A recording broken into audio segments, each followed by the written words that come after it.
Now more than ever, Lowe's knows you don't just want a low price, you want the lowest price. And with our lowest price guarantee, you can count on us for competitive prices on all your home improvement projects. If you find a qualifying lower price somewhere else on the same item, we'll match it.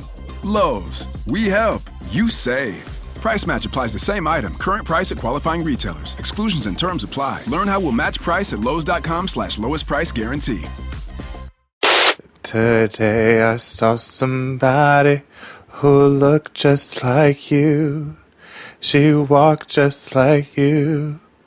I thought it was you. As she turned the corner, I called out your name.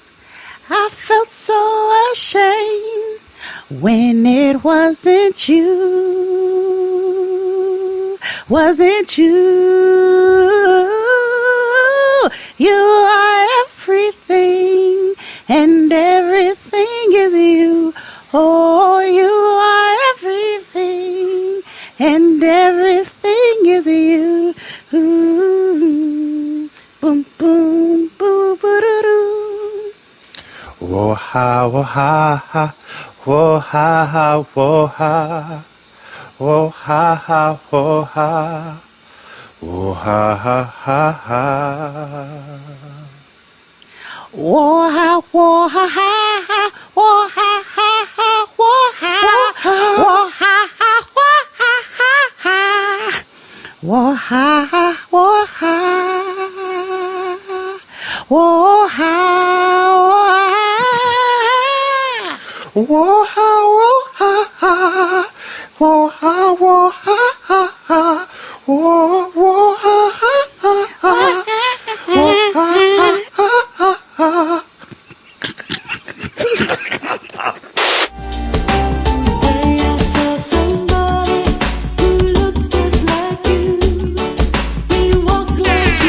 Oh, hey everybody, welcome back to the Blackest Show About Nothing. It's Jaden XD. Buenos noches.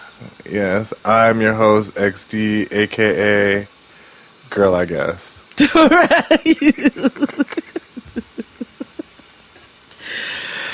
Oh man, I'm Jade, aka I ain't got it this week. I don't have it nowhere. Yeah. I didn't have it on Get Grown. I ain't got it here. I ain't got it nowhere. Keep the week I'm going Jade, strong. aka Nigga Seuss. I ain't got it there. I ain't got it here. I ain't got it anywhere.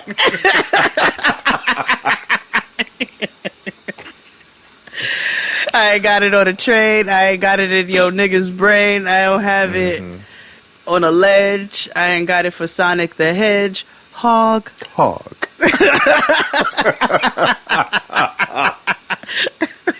Shit. Oh my goodness. Oh, we're back once again giving you the real on a Friday. Happy V-Day weekend or Single Awareness Weekend, whichever you choose man. to claim. Yeah, sure. I think it's Single Praise Weekend. Thank Jesus, we don't have to get gifts for these niggas. I think that's a positive outlook.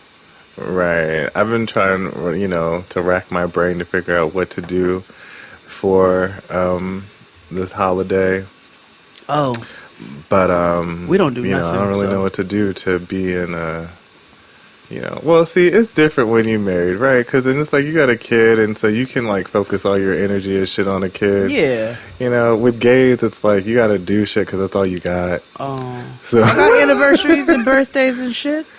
Yeah, exactly. But we don't have kids to like deflect to, so Okay, you have to like do that stuff. Well, maybe full disclosure. I bought that, so I got sucked into one of those Instagram ads and bought that fucking nigga paint set where you can paint niggas.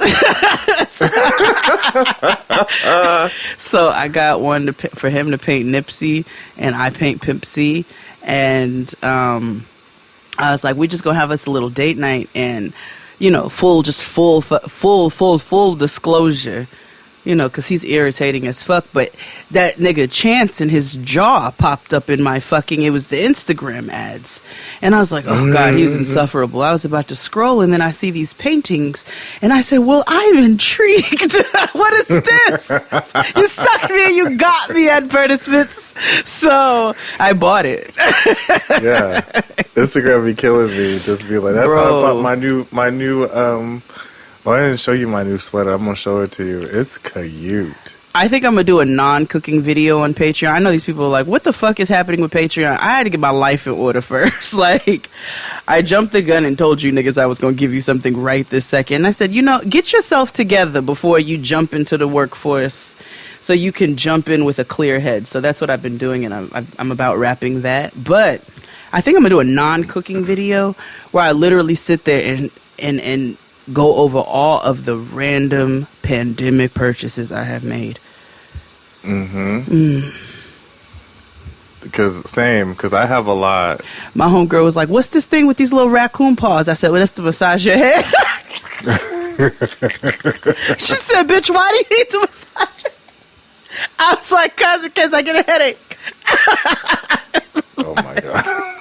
You know these niggas beat down my neck, so she's like, bitch, this is random as fuck. I was like, you don't want to see that's not the half of it. So I think I'm going to do Listen, I should do the same because the shit that I bought, I have a whole, I told you, I bought like Hollywood.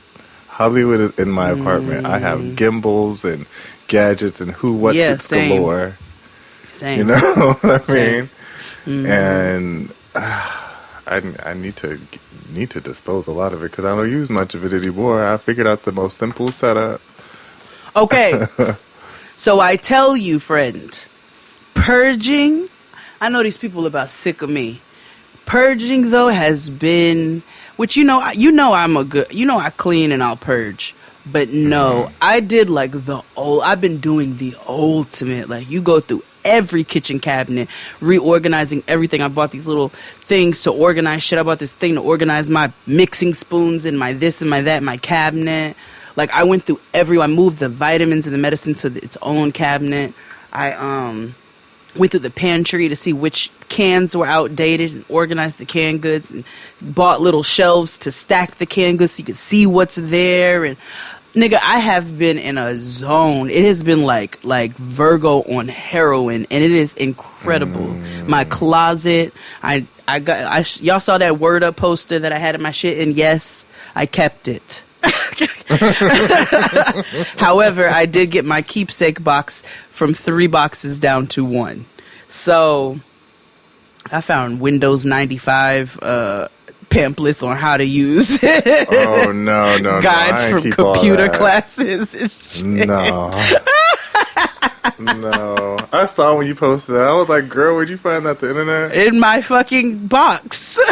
It was a stapled packet from a computer class. Oh my Lord. Right. So, but I'm glad like I kept like the Word Up. I was like, shit, like this is, you're happy to find it, but when you do these quarterly purges or whatever and you really get into it, you get rid of the mess. You know what I'm saying? And decluttering, it has been spiritual for you, girl. Like it's been like, whew, okay, like I can really focus my mind on other things now. Yeah, I don't have much to declutter because when we moved, I left a lot of that shit in Brooklyn. And so, but there are some things now that I'm like, oh, I could get rid of it. I do need new clothes. We're 3 niggas who have accumulated. My husband has 40 jackets and will not part with any of them. None. This nigga had a Pele. I said, baby, put this in the giveaway. He goes, maybe one of my students wants it. Oh my God. It just be like. He's setting up his students to rob people. I'm like, you gonna give him an 8-ball jacket, nigga? What you doing? Yeah. They don't need to know about your past. And they gonna figure it out all in this jacket. Yeah. Because you can tell a lot about a person who has an 8-ball jacket. You already know how Tristan is. You already know his demeanor. Jacket. So they're probably they already wonder, like, some of the white parents be like, oh, I wasn't a hello. It's very nice to meet you. You watch this nigga show with a Pele or an 8-ball. Y'all niggas don't know half of it. Ooh. But I'm trying to get him, but you know, I got the Task Rabbit to come in and mount. Like, we mounted the bikes. Like, I did a deep dive. Yeah. Oh, wow. Repotted all the plants, repositioned shit. Like, I did a deep dive to set myself up for a successful spring and late winter work situation. Must be nice. Only thing we got a new lighting for our living room. So, like, lighting to go underneath the couch and the TV and stuff to have more of, like, ambient settings. So, lighting because our apartment is small, this apartment is small, so we have to figure out different ways to make it seem like, you know, 2 content creators that live in an apartment, in a 1-bedroom apartment. You got to figure out creative. That's the most millennial ass sentence you've ever said in your life. Oh, it totally is. It's the way we live in 2021. It is. So until I get a 2-bedroom and turn that shit into a studio, we got to make shit do what it do, you know? Don't have no kid. You don't have no studio. Yeah. Well, absolutely not. No. No, ma'am. Nigga, I'd be building my studio and I'd be like, give me 12 minutes. I got you once I can. Oh, honey. This was erected in 7 minutes. I'm ready to go. Challenge. Lighting, background, ambiance. Let's roll. Roll tape, okay. Nigga. Okay, it looked fake professional on Patreon, but when I tell you, honey, this shit is it. They saw. Okay, London. And that's on what? London Bridge is falling down. That's on the Berlin Wall, honey. Okay. That's on Humpty Dumpty.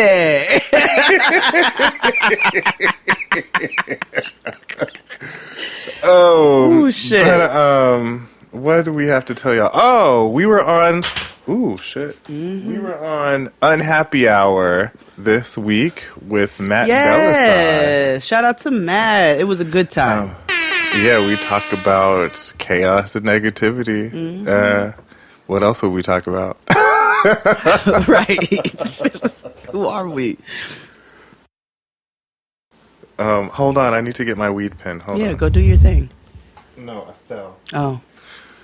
You know, normally I don't partake during... while we record anymore, but I'm gonna try now. Nigga, I'm drinking wine today and smoking. It's gonna be a good time. I'm drinking wine out of a coffee mug that says relax. So, you know, your girl's in the zone. Wait. Did you know that the Nespresso, they have like a banana split flavor coffee? I don't want that. Listen, let me explain something to you, friend. I am an auntie of, like, very specific things. In the morning, I want a latte, and I want it to just be a very strong double espresso and a whipped milk. You know, depending, if I'm feeling light that day, I'll put a teaspoon of sugar. If I'm not, it's my normal, just like latte, sugarless. That is, I don't need too much. You know, I like the little notes from time, but a banana... It's like not banana split. It's like banana nut bread kind of thing or whatever. Okay. I think it's it's just the nutty notes in the coffee. It's a coffee or it's an espresso. It's a coffee. And I don't get the coffees anymore because I need the crack. That's honest. Yeah. You know, first step is admitting you have a problem. Nigga, my homeboy Delwar back when I used to bartend would bring me 7 espressos a night. He'd come throughout every couple hours, and he'd be like, "Here you go," and I'm like, "Thank you so much." It would be a double espresso. He'd bring me a little pack of drugs are never the answer. See, you're contradicting yourself because in other episodes you have said it's about mitigating your usage. So which is it Uchiwali or one fucking mic, nigga? But not 7 espressos. Okay, I don't drink 7 anymore. This is what I'm saying, okay? I'm Cindy to the bullshit, okay? Like...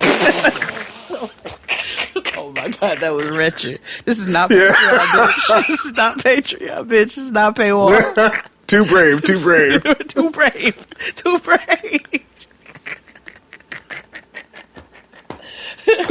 What does Jasmine say? Bitch, get it together, bitch. Just say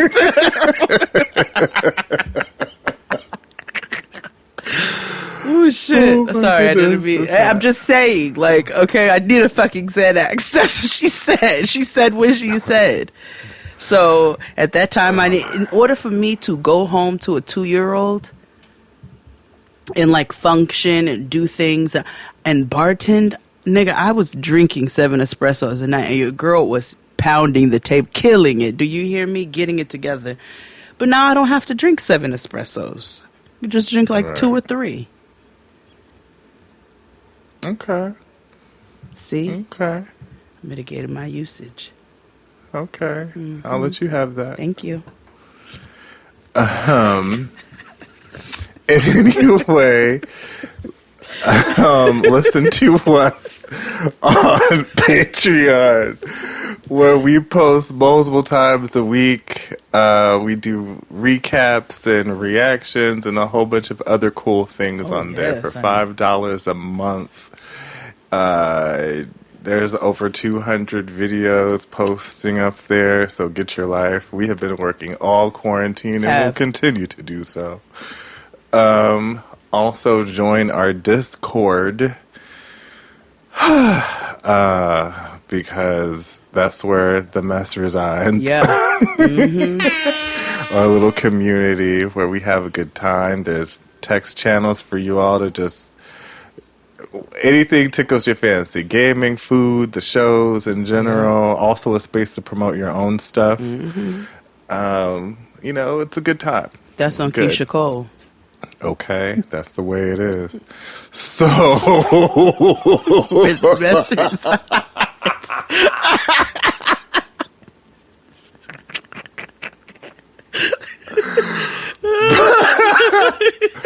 no wine and weed for you. She ain't blocked me yet, nigga, but I got goals. All right, well, we have a whole episode to get into. I have been Googling the fuck out of Chris Williams, so I think that we should take a break and come back. What say you, friend? Yeah, let's take a break. We'll be back right after these messages. After these messages, we'll be right back. This is the blackest show about nothing. This is Jade and XD. I'm Jade. And I'm XD. The show is two best friends talking about anything and everything. And sometimes we have awesome people on, like Crystal and Kid Fury from The Read. When I was in high school, there was this girl in my computers class with me. I wish I could remember her name so I could apologize. But I just used to call her Atrocious, like, as, you know, a pet name, because... Hey, Atrocious! Being someone who was constantly the butt of a joke or picked on or whatever, I just saw this opportunity to, like, make fun of somebody else, and I did it. Somebody needs to do a study into silver teeth and the link between, like, The silver tooth to prison pipeline. Yeah, Silver Tooth to Prison Pipeline. And New York Times bestselling author Michael Arsenault. And Mama kept trying to interject at any moment that she could sing, and it was like, beloved, you're not even the best singer on stage. The girl from Destiny's Child is with the Platinum Soul album. It's like, not you. And of course, there's us, Jade and XD. You can listen to new podcast episodes every week on Fridays. Listen to Jade and XD for free on Spotify.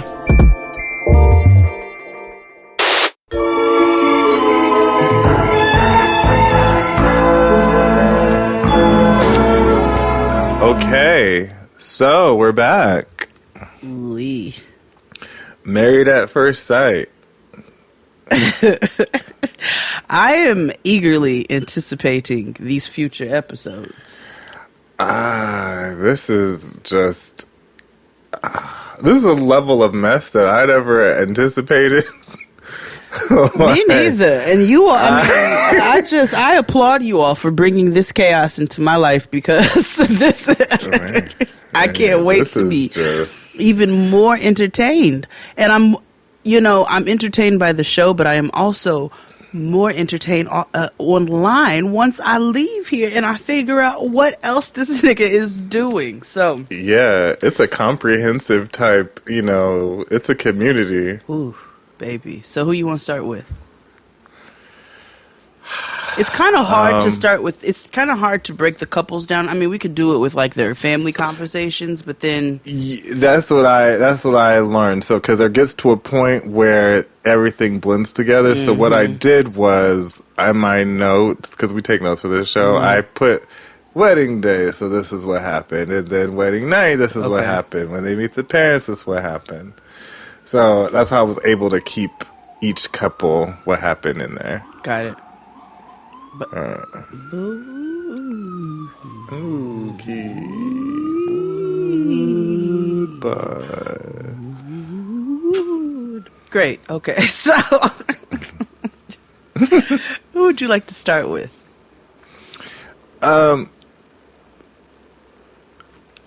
That's a good question. Let's get Snooze Fest out the way. So, Got it. Evil Villain and Haley. Yes. Because we all can't agree. So, shout out person unknown. That was the wrong person. You did the fade thing. It's supposed to be Haley from Married at First Sight and Angela from Love After Lockup, but it's okay. It does not. She does not look like Angela at all. Okay, sure. Well, I enjoy them the least. Yeah. I fall asleep every time they come on screen. I am anxious to see this man's house though in entirety. I'm like, well, give him a house tour. Let me explain video something. This shit because- better be motherfucking Cribs because that's between it better that. be motherfucking Neverland and shit. as Okay, much and he as better cook a done. steak like goddamn Gordon Ramsay, nigga. Because Okay. So it continues. So their story continues on from the wedding night, and they're still awkward and white. Yeah. And he's not very much a verbal communicator. He's very much like Lurch. yeah, So, and she's very talkative, and like she would be in like a white rom-com with like Katherine Heigl. absolutely, oh my god, yes. Oh my god, very lackluster, but you still sit through the movie. Yeah, because you pay for it. Yeah, yeah. Yeah. So, he works out a lot, and she's just kind of like all the time like, he's a talker, but it's all about him. And I've learned a lot of stuff and like very quickly, and I'm like, girl, you should be happy that he's talking now because he, I don't know I don't know if I agree, only because his voice is so monotone. And it's so like this, and I just, I have my workout routine, and I've got my rower machine, and I get on the rower machine, and then I do the Bowflex, and then I do the, I do a little bit of a Shanti, and after that, I cook a nice strip steak and a scrambled egg. Like, yeah, steak and eggs, steak and eggs, steak and eggs, steak and eggs. That's all he talks about. I'm like, my nigga, house, you want my napkins? house. Mi casa, mi casa, mi casa es mi casa. So, Low key me. He talks about home stuff and steak, and he don't talk a lot. I guess same. I've been talking about this fucking purging for like 7 weeks. See? Maybe he's a Virgo or a Taurus. Possibly. He might be a Virgo, man. So, she talks about how she comes from a big family and she's actually a very social person. And, he is a nerd and a loner and an only child. Oh, no, he's not yeah, he is an only child.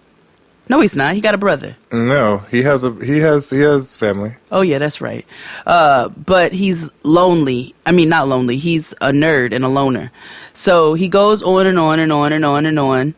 And then it comes time for the family meeting. So they're going to go and sit with each other's families. Each couple's going to go sit. I want to preface this for every couple. It is the most awkward thing ever for every scene that came up with. Like, especially the blacks, which we'll finish with them later. We'll get to them. Yeah. But I don't think it was so bad for everybody. It was more awkward for some. So when it came to their families, it was extremely awkward on both sides because he goes and sits with her family, her brother and her parents, which I think he mentioned is her stepfather. Maybe. I think so. So he goes and he sits with her parents, and again, he's going into his unintentional home spa,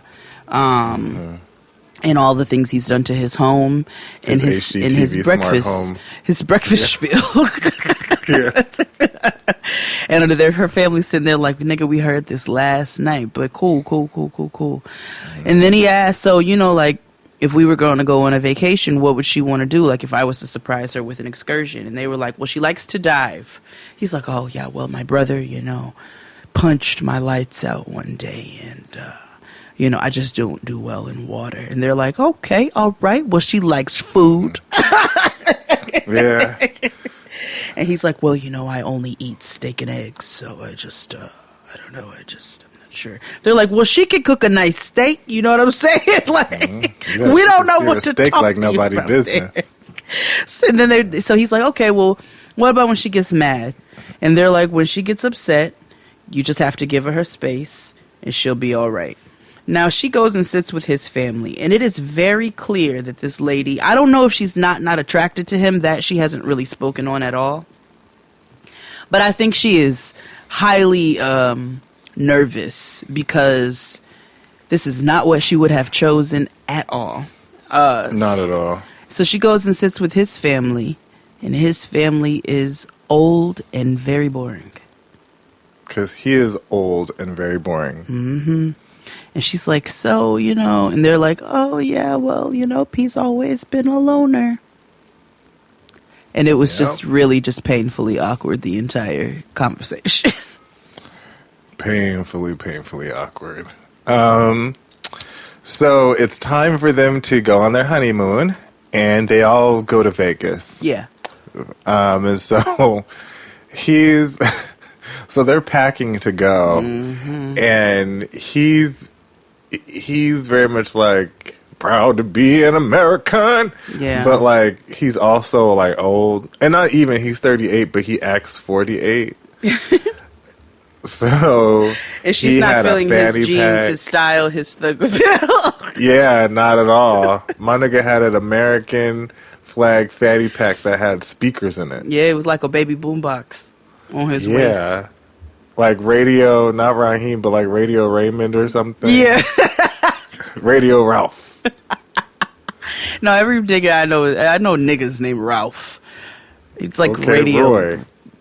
Yeah, Radio Roy. There we go. Yeah. Radio Roy. But she's like, wow, does it have speakers? Like she's just on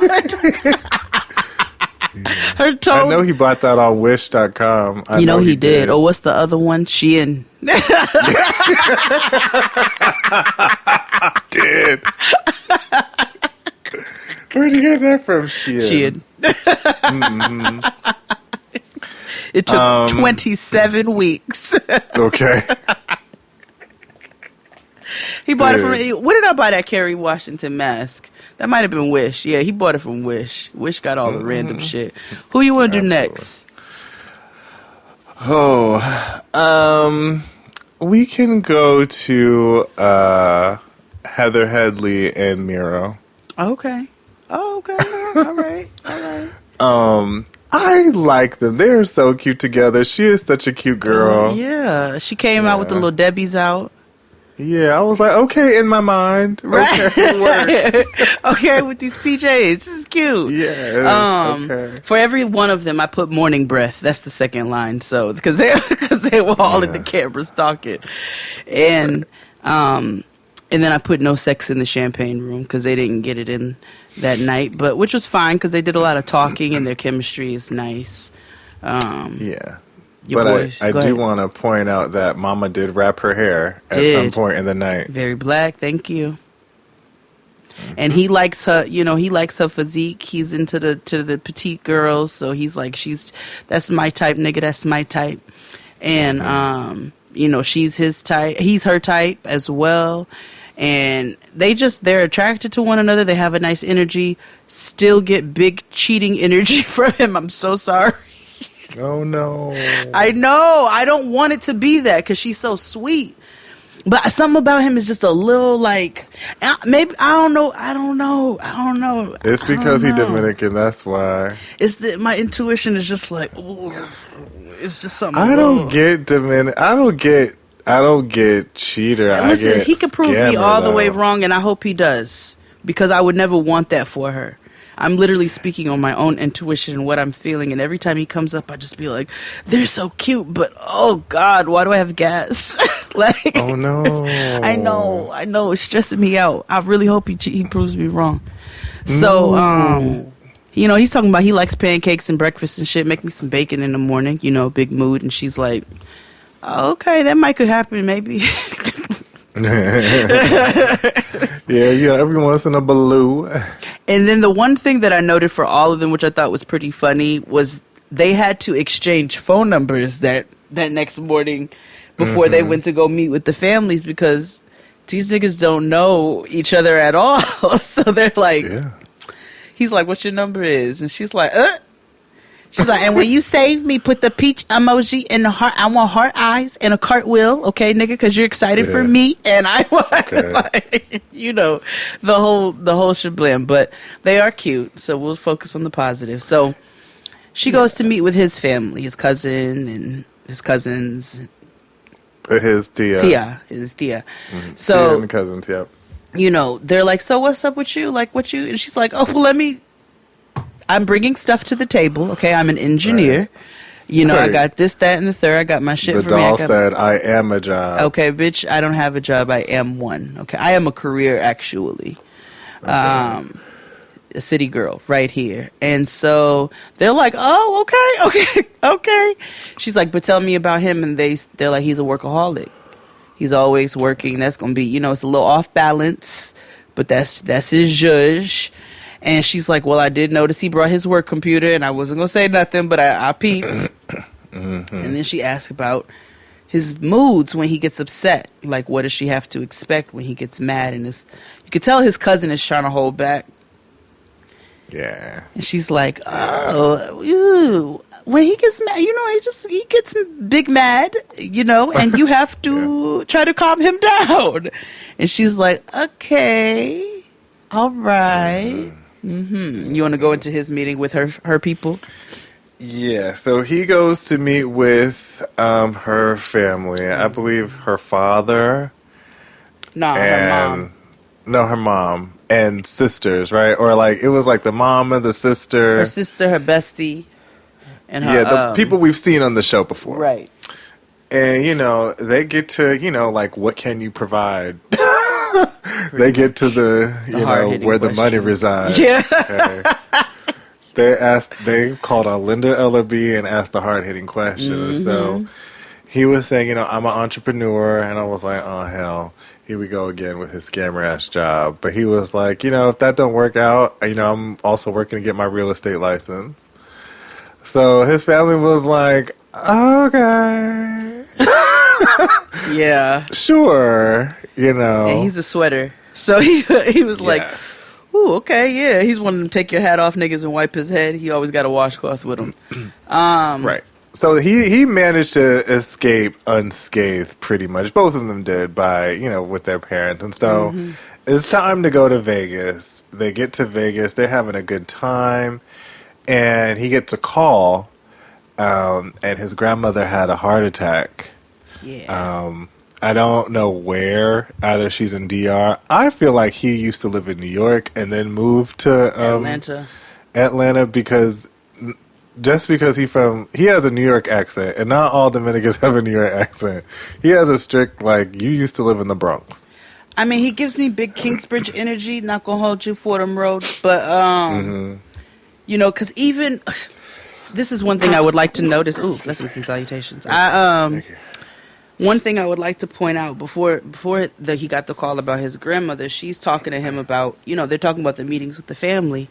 And she's like, so your family says you got a little temper and, when you get a little riled up, I might have to calm you down. And he's like, no, that ain't true. Mm-hmm. I said, he's lying.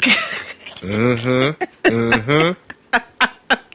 Because he tensed up. Oh, it was the pause and the tone, and I was like, oh no, nope. His family absolutely called it, and there is something there that is not being said, but that will come out later. And we saw a little bit of stuff in a preview, I think maybe a couple episodes back, but like what to expect later on in the series, but we shall see. I don't wish for bad things for them, because I actually do like their energy together. I think it's very sweet. Yeah, same. And natural. It seems very natural. I think they would, out of all the couples, I think they would make it the most. Yeah, like they have the most. I think they're one of them for sure. Yeah. But let's move on to not Mila Kunis and Cheese Stick. Oh, yeah. Because that one was a little... I'm more interested in this next episode when he loses his mind. Ben Gosling, I know. I can't wait. Yeah. So, it's the wedding night with them, and he still hasn't told her that he's just got divorced. He didn't just get divorced. I know, but at first, in the beginning, they said he just got divorced. We didn't realize until later on in this episode it had been some time. True. Now, in the first episode, he kept saying, "I just got divorced," when in reality, it's been some time. But we find out later in this episode. Yes. So they are very attracted to each other, like a little more than I thought they would be. Not that I thought they wouldn't be, but they're like really attracted to each other. There's a lot of sexual tension. Again, I put Morning Breath and Morning Breath Kiss for them. She got the vapors. Yeah. And, and then, they've been drinking. So, whew. So this is when and I think it was appropriate time, because when would you have really kind of talked about that before? I guess maybe that night, but they're still kind of getting to know one another and whatnot. So the next morning, it doesn't seem like there's much hesitation because they're eating, and he's like, I just want to let you know that, I want to talk to you about something and get this out of the way, and, just put it right on out there. I was married before, and I was, it seemed like she got a little uncomfortable, but he was like, I was married for 6 years. She's like, whew, okay. He's like, but I've been divorced for 3. We got divorced 3 years ago, and we don't have any ties. Like, there's no anything there. So she's like, okay, so this is when they go into the meeting with the family. Mm-hmm. So he sits down with Cop Daddy and Stepmom, and he tells them, I was previously married before, and you can see the hesitation, also production in their dramatics. But They ask him how long, and he tells them 3 years. And the father's like, okay, all right, that's reasonable. Like, if you would have told me a couple months ago, it would have been a cause for concern. But 3 years is a nice amount of time. I fully understand the divorce life. She's seen it her whole life, all of that. So he's like, what kind of concern should I have? And her daddy it was facts. He was like, well, bro, you 33, she's 26. So you do the math on them levels and where people are at. He said, you saw how she was with her girlfriends. And he was like, yeah. He's like, so there you go. Right. And so when she goes to meet with his family, she meets with like his brother, his mother, his grandmother, and his sister, who looks exactly like Michelle Trachtenberg. I said, I literally have Harriet the Spy here. I was like, "Ooh, is that Harriet?" Yes, it was. Remember when they said her feet stink and she was washing her feet in the bathroom at school? Right. And so she asked, them like, "What should I look out for?" And his mama Donna, was like, it's very difficult being a pilot's wife. Mm-hmm. He's not home a lot, and he's outside of him, being not home a lot. When he is home, he wants to stay at home, which is understandable. And then Donna asked her, so what's going on with children? Because I definitely want grandbabies and all that good stuff. And she was like, oh, girl, I've been 50-50 on that. Like, it can happen. It don't have to happen. But, cool. And she was like, well, Eric wants children. And I want grandbabies' boots. Now. Right. So, they get to Vegas. There's nothing wrong with them. They're having a good time. We'll see what happens to them next week in Vegas because it's gonna be juicy. Mm-hmm. Let's move on to Anderson .Paak and Offred. Oh yes, okay, graham cracker. Yeah, with his Mein Kampf haircut. Chop. Please.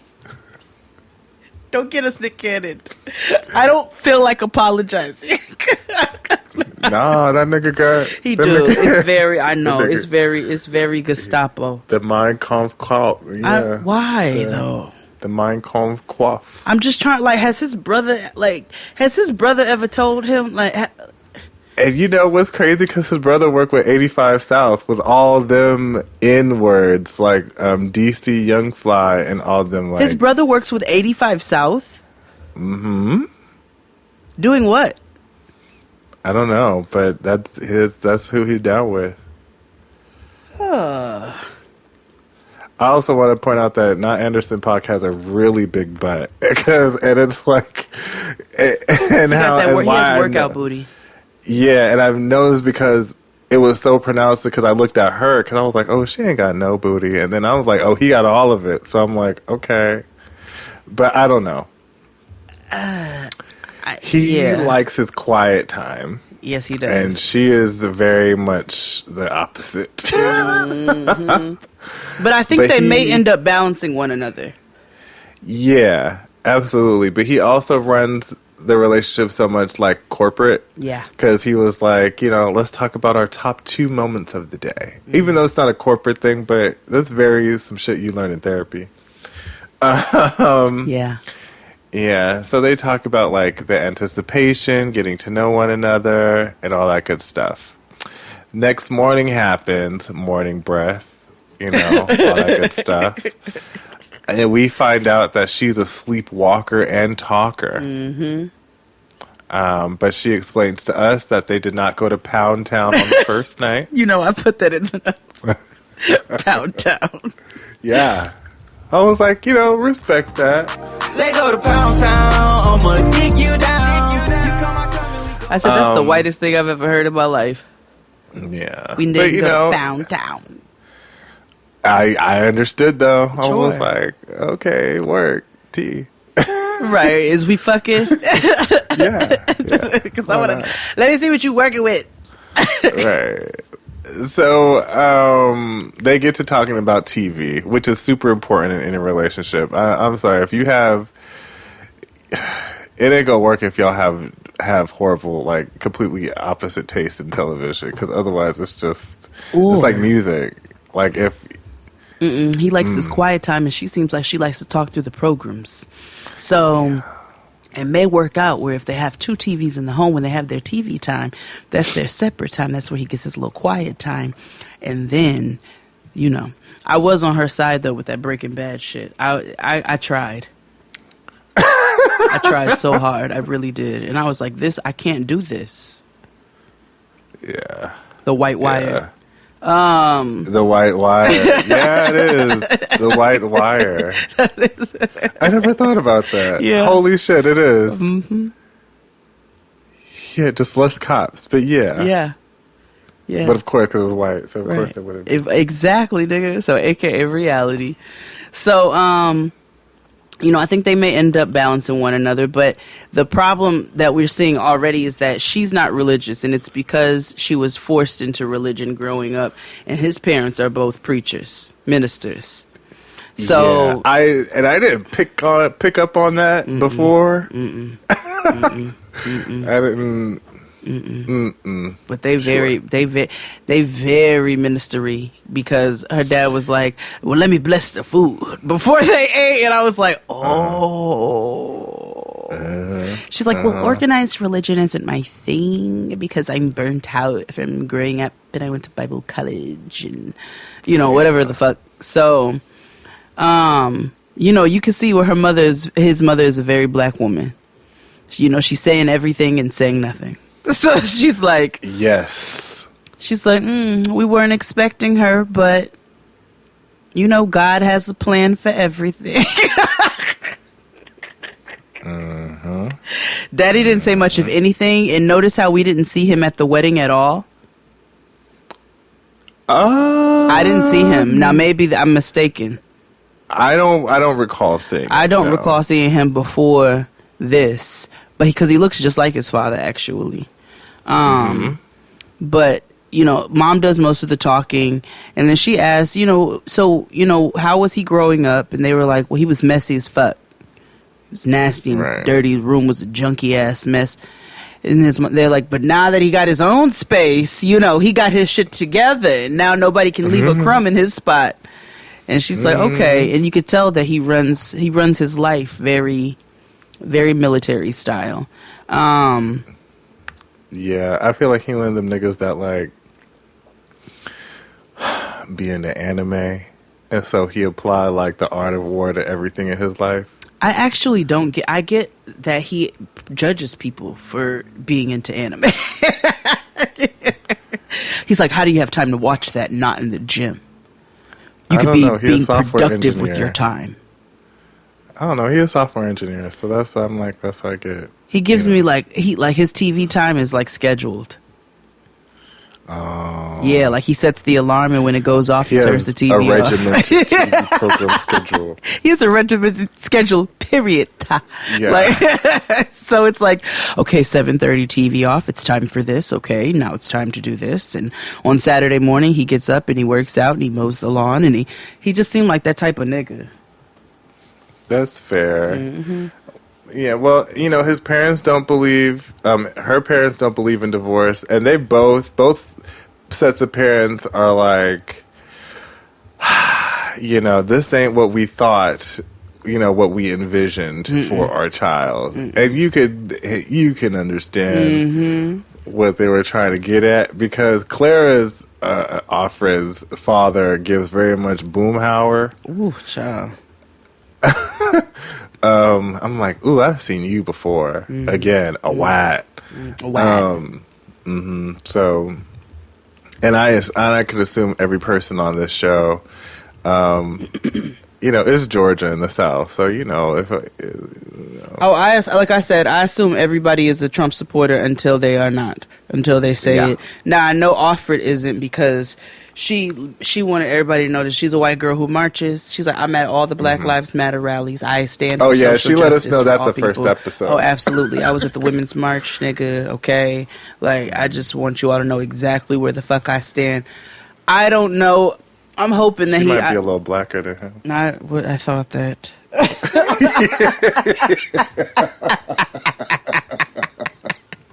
I thought that. All right, who's next?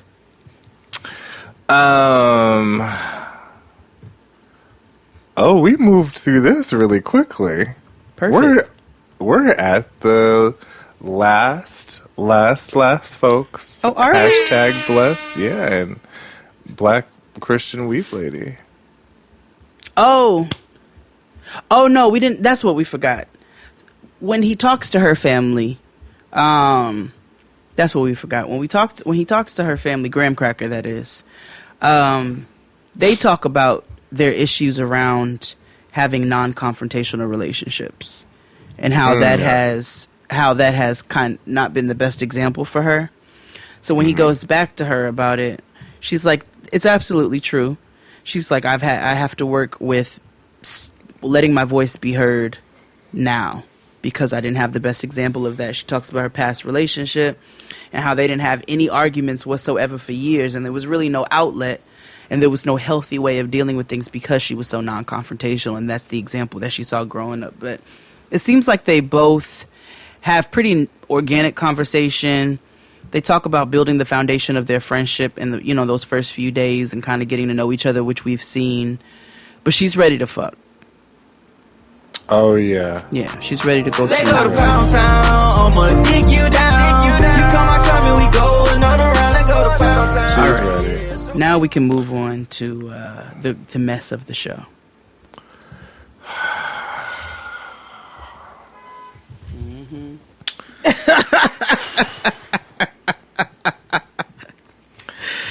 I want Black Christian Weave Lady to get in front of some people.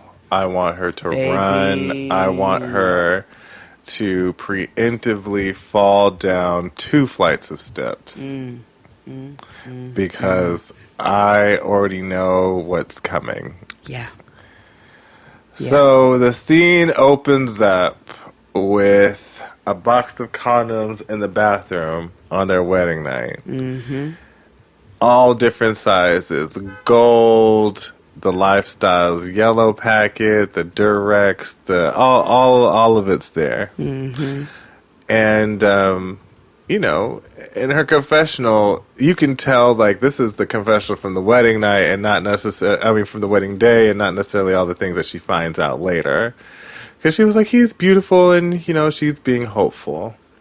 And he keeps reminding us that, you know, I don't like the bitch, but, you know, I'm growing in attraction each moment by talking to her. And by bitch, I mean beautiful individual that creates haters. I wrote that he talks like a Jack date because, he is very... Well, we'll get to later, but they don't have a lot of conversation. They just go to bed. And Mama did not wrap her hair. But I guess it's okay because Mama went to go get her hair done the next day. Yeah, so I think she was said, like, fuck cool. this wig. Yeah. So the next morning, she's like, well, he's missing. You know? And he went to go get breakfast, and he ain't come back upstairs. It's been hours. And we don't know why at the moment. And, you know, she's comforting him, and, like, he comes back in, and he's saying he had a panic attack. And she's like trying to understand why. She gives him a Tyler Perry moment, like, you know, if we're gonna be together, you have to tell me these things, and we're in this together. God ordained us, yada yada yada. And he tells her straight up that, hey, I'm not attracted to you all like that. But then, hark, she's offended now because we then find out that they had just boned. Twice. He goes back into that whole shit about she's everything on paper, but physically it's a nah for him. I feel so bad for her. And you know what? Like this, when I tell you this lady really sits there and communicates with him clearly, effectively, efficiently. Like, yeah. She's like, all right, I'm going to ask you the questions that matter.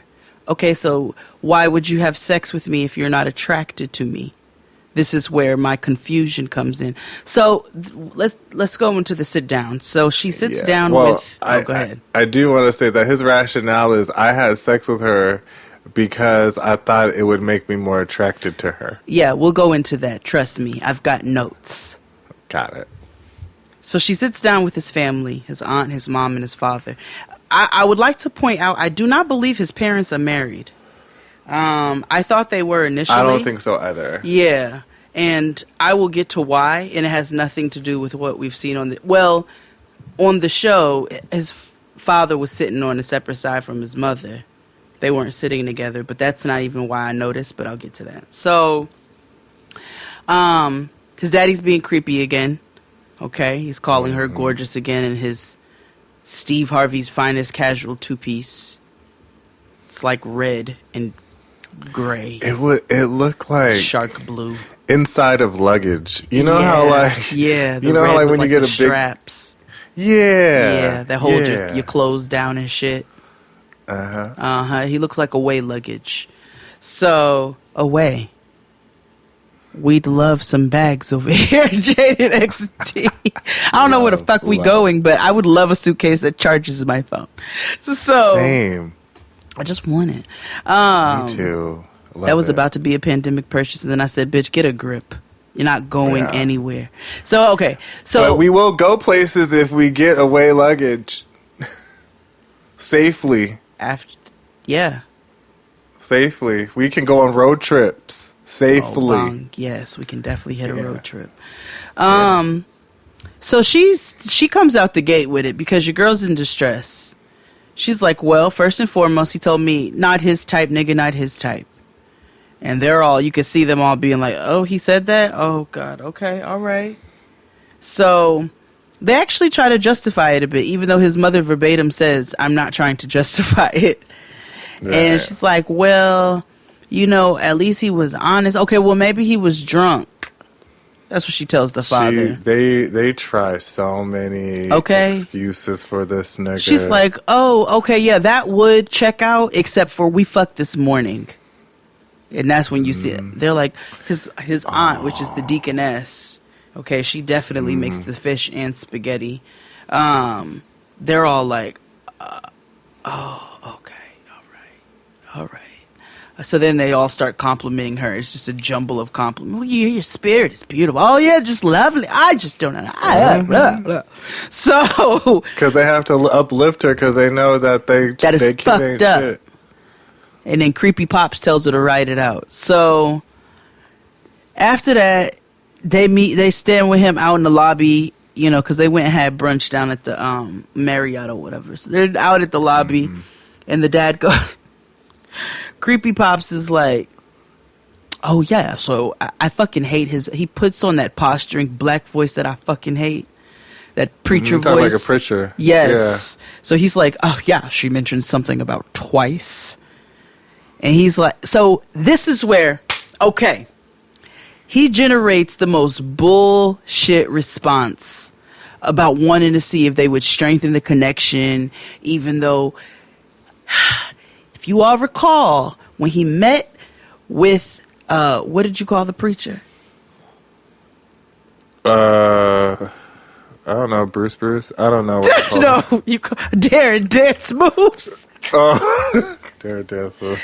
He told Darren Dance Moves specifically that he didn't want to have sex on the first night because he feels that having sex in his past relationships too early has ruined them. Now, I thought he was full of shit then because he has sleazy preacher face, but you are now saying that you wanted to have sex with her to strengthen the connection.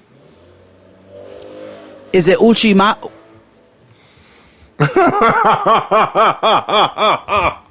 I'm sorry. What the fuck? It was your reaction. That shit took me down. That's why you out there carrying on in a go-kart. Fuck out of here. Right, it's snow outside. Right, what you doing? You about to slide out of control. Straight into the fucking mailbox doing all that carrying on in your little CRV. So I'm just like, I'm irritated because I'm like, oh, okay, so you want to strengthen the connection, or is it going to ruin the relationship? Which one is this, sir? And he talks about how he's dated women he wasn't attracted to. I fucking hate him. He feels himself so much. And he's like, I was attracted to their mindsets. And basically, Creepy Daddy is like, don't hurt my future ex-wife. That's exactly. Yo, I fucking hate him. I hate his dad. They're disgusting. And they're the only couple where he didn't meet with her family. No. Mm-hmm. Yeah. No. Mm-hmm. So, he's babbling about generating an attraction through sex and all this and that to his family. So she goes into the hotel room and this nigga is boo-hooing at the table. Crying. Look at me. I crying. Can't stop crying. Okay. It's very Young Buck on the furniture. Yeah. So he's bothered because he said he had to talk about his sex life. Again, more contradictions. He's talking about how he doesn't like talking about sex in front of a bunch of different people. But you fuck a bunch of different people. You spoke on your dick from episode 1. To TV. To TV. You asked this girl on TV in front of everybody at this wedding if she a freak. Mm-hmm. You have been talking about this shit since this show started. But now all of a sudden you don't like talking, and just say you don't like talking about it with your parents. Just say that you said some fucked up shit and you got called out for it, and you thought you were getting ready to mess with this girl's self-esteem and do all this shit behind closed doors, and that now that it came out to her parents, because now you realize that she's not with the shits. As much as she wanted to be married, she's not stupid. Yeah, no, not at all. Not at all. She's very intelligent and very articulate. So you are upset. So she's like, well, I also spoke to multiple close guy friends who were confused about your actions. And he's like, I'm not comfortable with you talking about sex with your male friends and this and that. She's like, nigga, they were my friends before this shit. And your behavior is sketchy. And he's like, oh, I'm from Chicago. We operate on a different type of code. And, she is like, no. Nah. No. And he continues to make this out about him. And he's very gaslighting and abusive already. And she was like, okay, well, I'm done. Yeah. And she leaves to go get her hair done. Very black. I love how she already had her appointment because she had that in the books. Did. And so she comes back and he apologizes. Kind of. He's like, I didn't get to portray myself in a positive light, and I feel like I wasn't, putting on my best face and da-da-da-da. And he's trying to bullshit his way through it. Well, let's just, focus on the positives, and, maybe we'll just be able to, go and have a good time and see how things work out, and fuck you, nigga, I hate you, go to hell. Right. And then they all head to Vegas. And when they get to Vegas, they meet up with the other couples.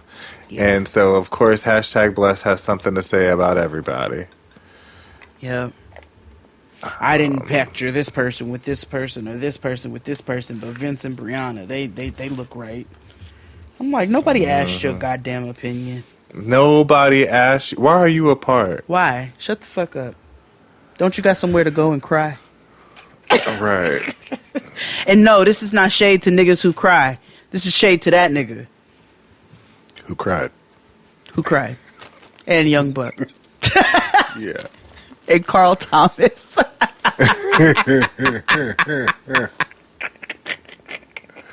So that was the end of this episode. I hope these episodes are not 2 hours long every week. Well, if they are, bring me the mess. But I know they have to set it up. Now, okay.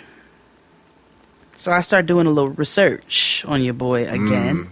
Because after every episode, I'm like, Chris Williams, married at first. And it's literally like the second thing to come up in the search bar. So, we talked about him owning this Subway and all this shit. So, I guess he's about to get a call or whatever. It's being alleged that your boy is doing this all for TV, not shocked. But it's not by himself, allegedly. Oh, yeah. Okay. The storyline might have been cooked up by him and that former fiance that he broke up with 2 months ago, who is possibly pregnant. What? Because I believe next week he gets a phone call, spoiler alert, that she is pregnant. And yeah. Yes. So the video of their engagement leaked online from January of last year, 2020. And this is where I told you I didn't believe his parents were married. I guess I just didn't pay them much attention together because his daddy was so creepy on his own. But at the engagement, his father was not there.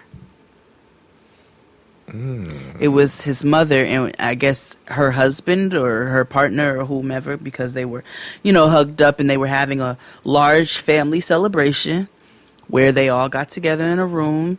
It would look like a private room at a spot, and he proposed, and it was a whole to-do. And it was him and his fiance, and all the family was happy, her side, his side, friends. It was probably like 20 people in there.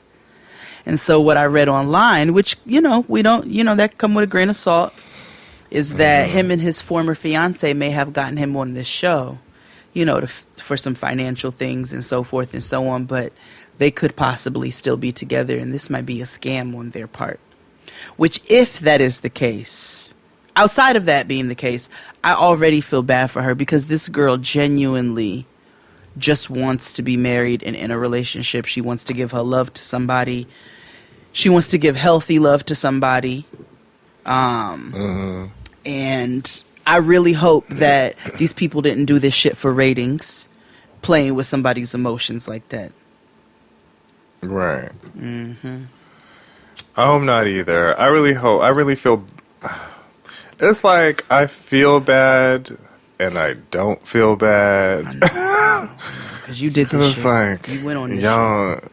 This is the risk that you take. I mean, you trusted a whole bunch of fate and faith into strangers, and I don't know, girl. I don't know. Well, this ain't it though. I know that. Nah, I just want better for her. I really do. And I want better for him too. And by better for him, I mean hell. So. Let's move on to the next part of the show. Take a break. Yeah, let's take a break, and we'll be back after these messages. After these messages, we'll be right back. This is the blackest show about nothing. This is Jade and XD. I'm Jade. And I'm XD. The show is two best friends talking about anything and everything. And sometimes we have awesome people on, like Crystal and Kid Fury from The Read. When I was in high school, there was this girl in my computers class with me. I wish I could remember her name so I could apologize. But I just used to call her Atrocious, as, a pet name, because... Hey, Atrocious! Being someone who was constantly the butt of a joke or picked on or whatever, I just saw this opportunity to make fun of somebody else, and I did it. Somebody needs to do a study into silver teeth and the link between the silver tooth to prison pipeline. Silver tooth to prison pipeline. And New York Times bestselling author Michael Arceneaux. And Mama kept trying to interject at any moment that she could sing, and it was like, beloved, you're not even the best singer on stage. The girl from Destiny's Child is with the Platinum Soul album. It's like, not you. And of course, there's us, Jade and XD. You can listen to new podcast episodes every week on Fridays. Listen to Jade and XD for free on Spotify.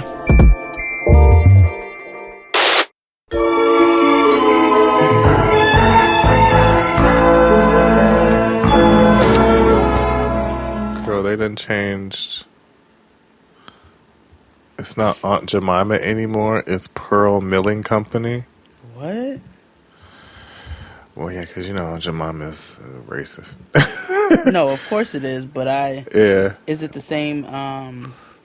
Yeah, they retired. TMZ reported it today. Aunt Jemima is officially out, and Pearl Milling Company is in. Still sounds racist. Yes, the Pearl Milling Company.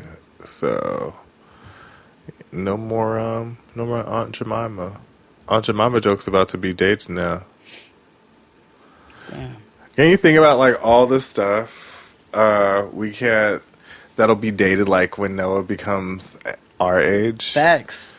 She's not gonna she's not gonna remember no Aunt Jemima. A, I never buy it, and B, yeah. Damn, or that's crazy. Uncle Ben's and all that good stuff. They won't know. Damn. That's kind of wild, fam. Yo, no. As I was doing that clean out, we had a moment, and Mary was like, wow, to watch that happen is kind of crazy. So I kept one cassette tape, I guess. And Noah comes in, and she's like, what's this?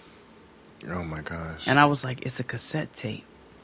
I was like, so I used to tape songs so that I could make what you call a playlist off the radio. I was like, and then, became a thing where we had what you call a Walkman, and I could carry my tapes with me and put them in, but I couldn't just download them on there. She was like, I've seen that. It's from the 90s. I was like, yes, it is. Well, as long as she's self-aware and knows. Mm-hmm. They're obsessed with the 90s, these kids. So, and it seems like the 70s was to us. I guess that makes sense. That's brazy boots. Wow. Anyway. We're back officially. Mm-hmm. And we're talking about Black love today. We're celebrating Black couples that we love and hate. Mm-hmm. Of course, with a little... Well, we'll get to that. Mm-hmm. You want to start? Yeah. Who's your favorite Black couple or the couple you hate, whatever it is? Okay. Well, one of my favorite Black couples, it's not because, they blend so well together and, like, they're funny and they're cute. Maybe we wouldn't be with them, but they're right for each other. Mm-hmm. And that would be Sinclair and Overton James. Yes. Or Jones. Jones. Khadijah James Jones. Yeah. Yeah. That you still have my heart, and I know I'll be good to you. I said I do to only you for the rest of my life. Yeah, a couple. A couple. Yeah. A couple. They were both ditzy and very, very Black. Yeah, but they loved each other. It was a very, like, auntie and uncle type relationship. Solid. Mm-hmm. Solid house of rock. Okay. That's what this love is. Awesome. What you got? This couple is... I don't know how new they are, but they have brought us a lot of entertainment over the last couple years, especially you. But RuPaul and Oil. Yeah. That is Black love. Yeah.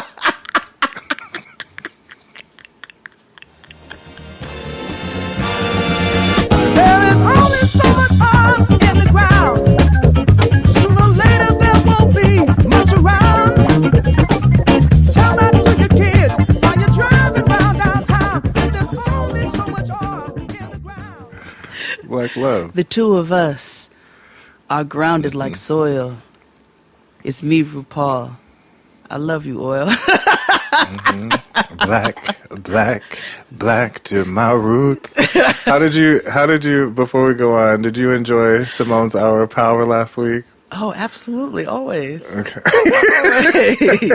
Always. Okay, good. That's what we had 3 outfits, right?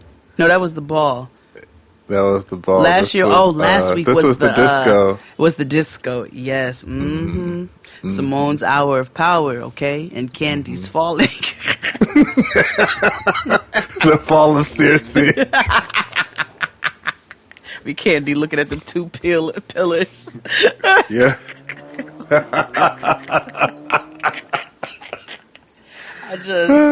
Baby, just bring that confidence down to just a realistic level. That's all I'm saying. Yeah. Mm-hmm. You can't put on no Hello Kitty shirt and no latex skirt from Torrid and think you killing the game. Like, what you think? Everybody calm, lay fuck down.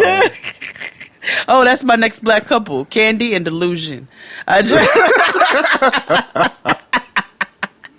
So she was probably already like over. So by the time she went back there, she was like, bitch, now I'm gonna let you know what the tea is. I understand that she might have been upset. And maybe, well, not maybe, but the way I went off was him. Yeah. There you go, right there. Okay. Oh my gosh. In that case, then, my next couple, they were very volatile and chaotic, but I actually missed them. Whitney and Bobby. Oh, I had them on the list. Excuse me? Do nights like this keep it special for the 2 of you guys, or is it the private times, or is this just Private times that keep us special. This is just the gravy. Actually, it's the gravy, plus it's the water, They were so black, and when they were in love, they were in love. They were. Until I'm they weren't. constipated. I just. Yeah. They have that black love. They'll give each other enemas, and here's the thing. Yeah. There's black love, which is very, very strong and solid, and then there's crack love, which is also very, very strong and solid. it's yeah, it's just stronger than violent. black love. It is. Yeah, black crack love that's Gorilla Glue. Okay, that is okay. Oh. That is spray adhesive Gorilla Glue. Oh, man. Yeah. Yeah, you got to break that apart with acetone. Nigga, surgeons, or divorce. Nigga, surgeons. Yeah. Surgeons, That's what she get. Who's next? Nigga, I'm just like, you just can't be out here watching my kids, nigga. You just. Mama is big age, 40 years old. 40, nigga, and runs a daycare. And takes. And niggas really want to make you feel bad. Nobody's saying, and nobody's wishing bad on her, but really, niggas really want to make you feel bad for calling a thing. If your dumbass friends put fucking glue in their hair, I guarantee you would let them know how stupid that was. So why can't you not be like, listen, I hope this bitch is okay. Oh, shit. Damn. What happened? The cherry fell out? I asked my wine. I'm sorry. Do you want to go get another glass? Yes. Okay. But wait, after this, you can't just be out like the shit is stupid, and you can't make people feel bad for saying that shit is stupid. She's not 7, she's 40, no. And she did that shit and let it sit there for one whole fucking month before she went and sought help. So please kiss my fucking ass. I hope she ain't spray adhesive them damn god awful eyelashes she got on. Stop. Okay, I hate you now. Now I sincerely hate you. But I just... I'll say they're a little sparse. You might want to spray adhesive another pack. I'm just... Like, come on, y'all. Like, this shit is wild. Yeah. There's a grown-ass woman at her big fucking age. Big age. Again, it wasn't even in the hair care aisle. You had to go next to where lawnmowers are. Like, she did that shit on purpose. She did this intentionally. I'm not talking about making the video and it going viral. I'm talking about putting that shit in her fucking head. Yeah, and it's like, I get it. There's other, like when kids was eating Tide Pods and shit, natural selection. No, that shit was stupid as fuck, too. It was stupid. It was dumb. Why would people do that? Eating bath salts and Tide Pods. Right, that's how I know people are inherently dumb. Like, oh, I'm going to do this. Like, you deserve it. You don't want to drop a super glue to get on your fingers when you're trying to do some shit. At all. Like, so you just going to spray your whole fucking head and niggas ain't allowed to be like, yo, that shit was wild stupid. Like, you can't. Right. Please, y'all, go to hell. Like, I just... I'll be right back. And they want to make it a race as a capitalism thing. Go get your wine. I'm going to get my wine. Sit up here, you gonna tell me that you can't say that this shit was dumb as fuck. Meanwhile, y'all probably still beat your fucking kids. Black to my roots. Okay. Oh, they do it. But yes, I'm tired of talking about this. I'm tired. The ladies everywhere. She on a goddamn Good Morning America, all kinds of shit. She everywhere. Nigga, I'm about to go eat cat food until I throw up, and then I'm gonna put it on TikTok. I don't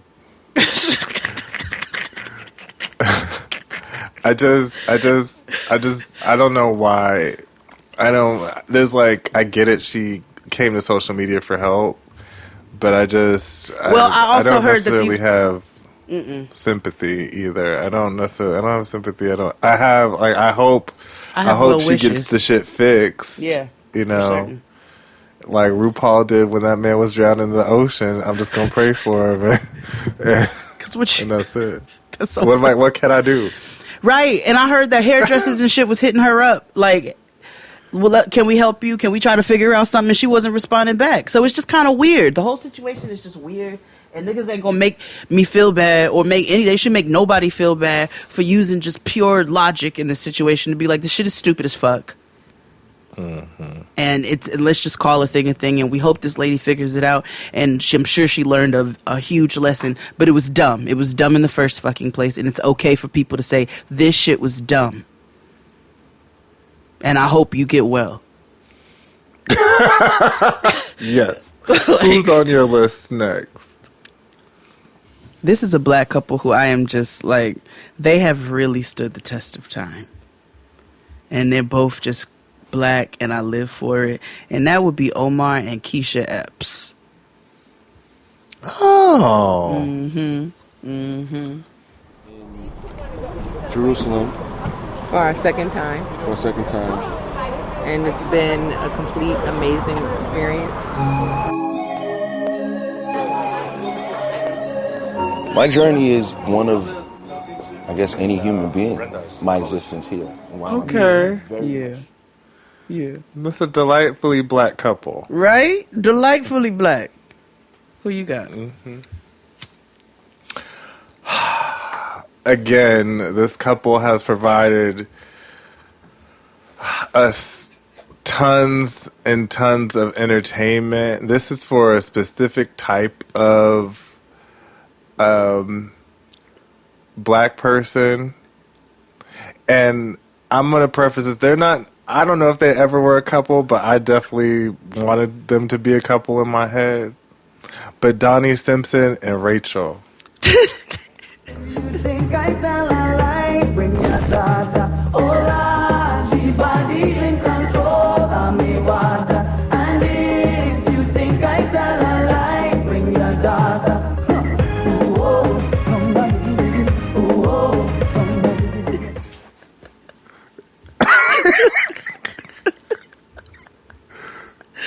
If you know, you know.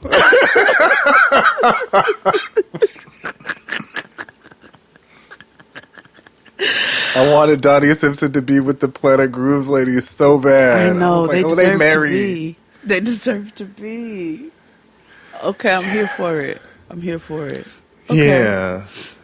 Donnie Simpson was like iconic. I hope we get a Lifetime movie about him. And I hope he's never done anything problematic, because I'd be really upset if he did. I was thinking about, it was a lesson that I learned that helped me to respect her. Okay. And that was this.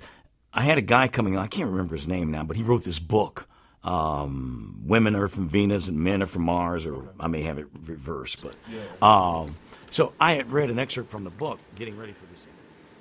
Oh my gosh! Don't Google. Don't ruin it. I don't want to know if you did. I just want to know.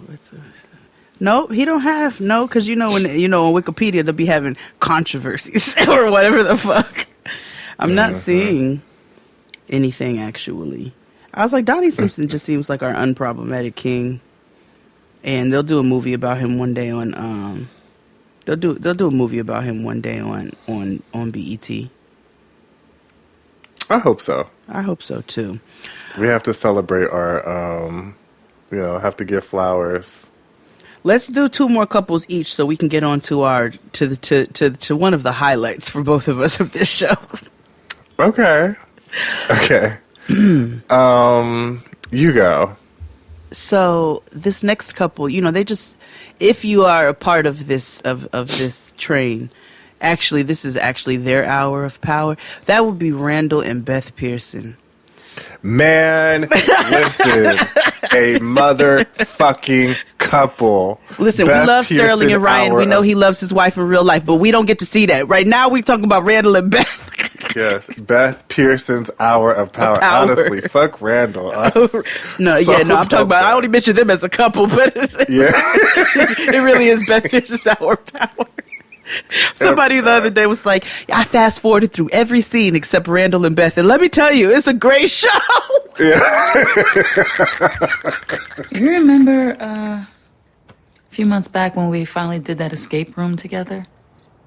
Oh, that was a disaster. Deja and Tess hated it, and he got claustrophobic. Yeah, but then Right before all three girls went into full meltdown mode, We found the door. we found the door.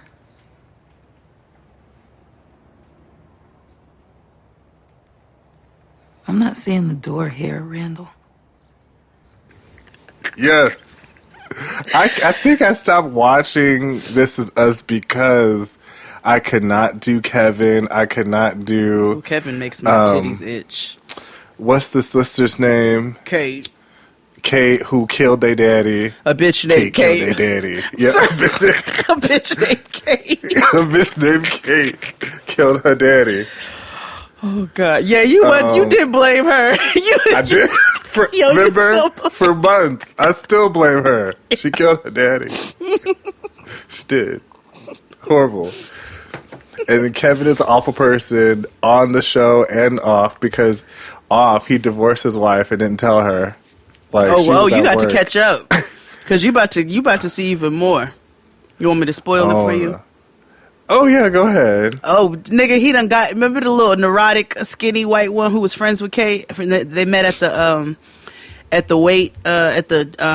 what's the shit called? Her boo daddy who she had a baby with. Mm-hmm. Yeah, but she had a skinny friend she became friends with, and she was like, she was irritating, but she still became friends with her. Mm-hmm. Kevin fucked around and got this bitch pregnant. Mm-hmm. So she's pregnant with twins, nigga. Yeah, I can't. In the pandemic, because they made a pandemic. Mm-hmm. Mm-hmm. Oh, I guess I should tune back in. Yeah. It's just, you have to watch This Is Us in spurts because it's a lot of emotions that happen on the show. Oh, nigga, because the last episode they left you with, because they knew you would need some weeks. Nigga, they told the story of Randall's mother. No. Not watching it. Not watching it. And went to New Orleans. Mm-hmm. Fell in love with a Japanese man. You got to watch it, Fred. I'm telling you. Oh my gosh, that's way too much. But I need to watch again. I'm gonna have to fast forward all the scenes until we get to the Randall and Beth Pearson. I'm just in random vignettes of their daddy. Well, this last episode was all Randall and Beth, so. Oh, then I'll watch it. Yeah, though it was go catch up. We'll talk about it. Okay, you got two more, and I have one more. Okay, my second to last one is. Should I make them good? Yeah, I'll make them good.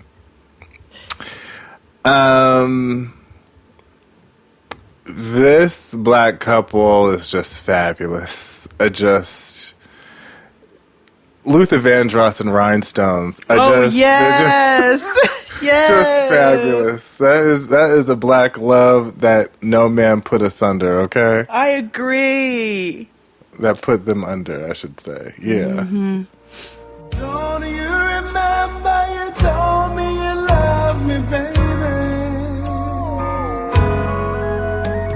You said you'd be coming back this way again, baby. Mm-hmm. Yeah. Oh, okay. Mm-hmm. All it's right. good. Luther. I like that. This is my last one. Okay, hold on, cause I got you. I got you, babe. No, it's not them because they're not black. They're not black. They're not black. They're not black. Okay. My last couple is Fred and Elizabeth from Sanford and Son. Because let me tell you, that lady went one for glory. And my man's was still hanging on to his love because anytime he felt, if he felt the movement from his burger, he told his great love that he was coming home. He wasn't looking for no other he was ready to come home to his love. So Fred and Elizabeth Sanford. I've never had pain like this before. Oh, this is the worst one I ever had, son. Oh, it's the worst one. This is a big one. I'm dying. You hear that, Elizabeth? I'm coming to join you, honey. Oh. I appreciate that. Thank you. I appreciate that. Mm-hmm. Mine might be the blackest love affair that you can ever imagine. Black love, black people and Newports. Cigarette in my hand. Newport. You know, always been a cigarette smoker. Can't lie about that. Guess what, though? Newports have new fucking boxes. Shorts. Yeah. I don't know what it is about niggas who love a menthol, cigarette. Yeah. But it has a hold on our community. You know, everybody knows the sign, the white and the aqua green thing behind the stripes. Yep. Everything. It's home. It's welcoming. It's familiar. Yeah, there's nothing like a nigga sitting on the toilet smoking a Newport. With a natty ice waiting for them. Yes, in the freezer. Still has the frost on it. The frost or Colt 45. That's a date night.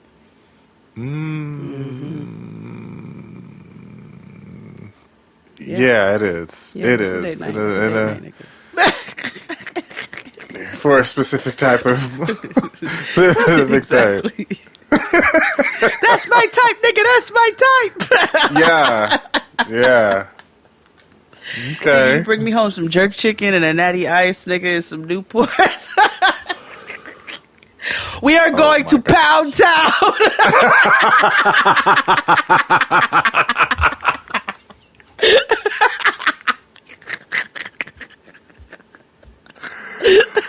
Ooh, God, that's also how you bag the trade, gays. So, just saying. Ooh, it's a thin line. Oh, very special. That's Cavassier Love, baby. Well, let's take a break because we have a very special addition to our Black Love episode in the last portion of this show. So, Claude. After these messages, we'll be right back. This is the blackest show about nothing. This is Jade and XD. I'm Jade. And I'm XD. The show is two best friends talking about anything and everything. And sometimes we have awesome people on, like Crystal and Kid Fury from The Read. When I was in high school, there was this girl in my computer's class with me. I wish I could remember her name so I could apologize. But I just used to call her Atrocious, as, a pet name because... Hey, Atrocious! Being someone who was constantly the butt of a joke or picked on or whatever, I just saw this opportunity to make fun of somebody else and I did it. Somebody needs to do a study into silver teeth and the link between the silver tooth to prison pipeline. Silver tooth to prison pipeline. And New York Times bestselling author Michael Arceneaux. And Mama kept trying to interject at any moment that she could sing, and it was like, beloved, you're not even the best singer on stage. The girl from Destiny's Child is with the Platinum Soul album. It's like, not you. And of course, there's us, Jade and XD. You can listen to new podcast episodes every week on Fridays. Listen to Jade and XD for free on Spotify.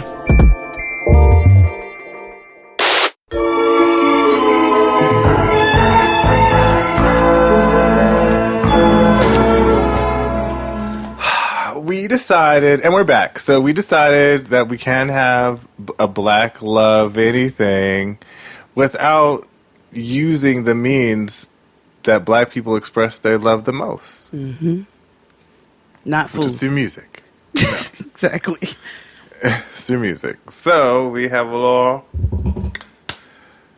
bone tape for y'all.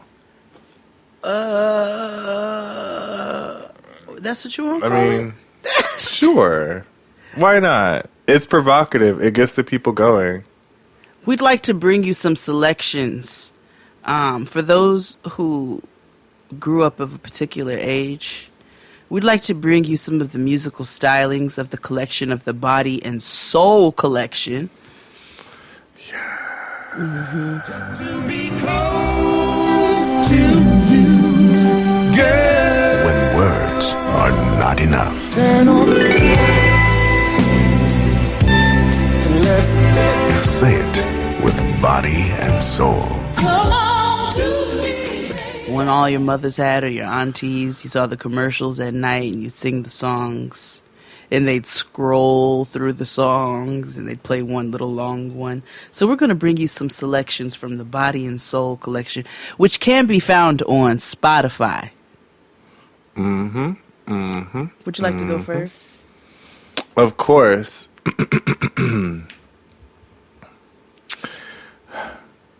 I do want to point out that this playlist goes in the order of where the songs play in the commercial. Because I'm reading this and I'm thinking, because I remember the commercials vividly.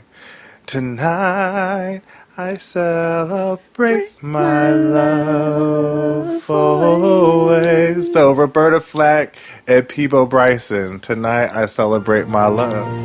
Tonight I celebrate my love for you, and soon this old world will see. Yes. That's my first song. Okay. I'm not going in Peebo. the order. That's a black. I'm not going in order either, but I'm just saying that's only black people love Peebo. So like, I know. I don't know any white people who even know who Peebo Bryson is. I don't either. Well, he was on Aladdin, right? Yeah, or that's one of them is James Ingram, and the other one is, hold on, let me look at the Peebo Bryson collection. Because he gave us Feel the Fire. Mm-hmm. I want to feel the fire. Yeah. That's my jam. And I just want to let you know. What's your song? Oh, my first song is by Norman Connors. Yes, you are my starship. Come take me on tonight. And don't be late, nigga. Don't be late. And don't you come too soon. Too soon.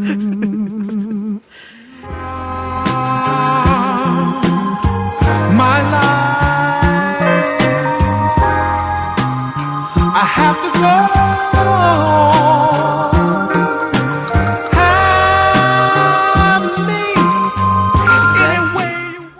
Yeah. Don't you come too They soon also now. They also gave us Invitation, which is a song, by the way. Tune, nigga. And I'm like here to stay. Yes. What you got? Wow.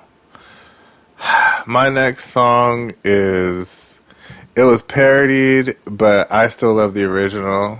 But it's Once, Twice, 3 Times a Lady by the Commodores.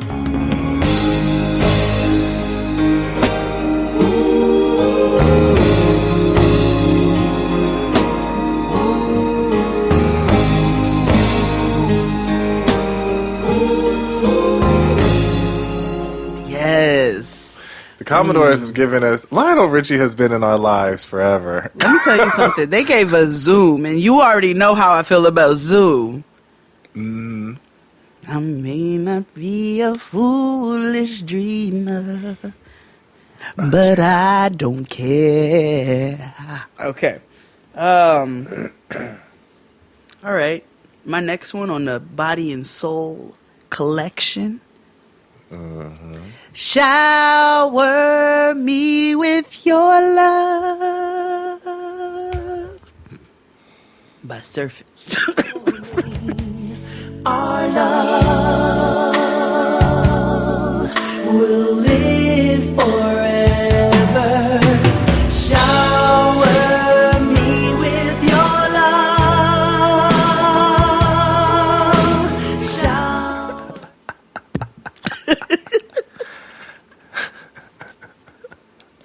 It's that Newport. Yeah, see? What you got? Ooh,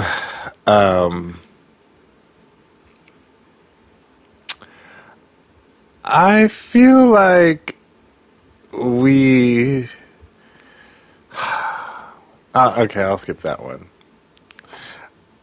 Another hit from Lionel Richie. But is with a duet with Diana Ross. Endless Love.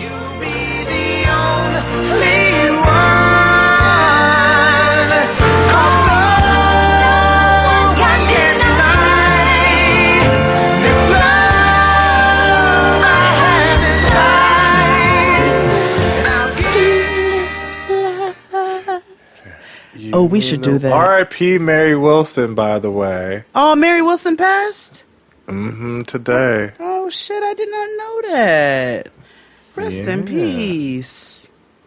Yeah. That's a piece of history. Okay. It is.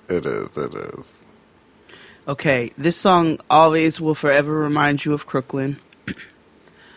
And I want to say this was maybe one of the highlights of it. You know, one of the songs they let play a little longer. The Shy Lights.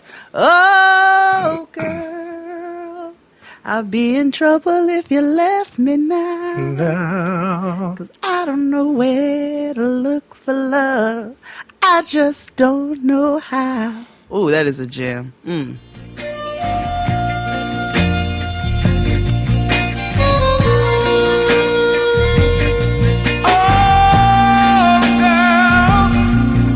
In trouble if you left me now, 'cause I don't know where. Niggas don't talk like that no more. They don't. I'm gonna go play this. I'm gonna go put my JVL right next to Tristan's ear and be like, nigga, why you don't talk to me like that? Would you be in trouble if I left you now, nigga? Where would you look for love? Right. What you got?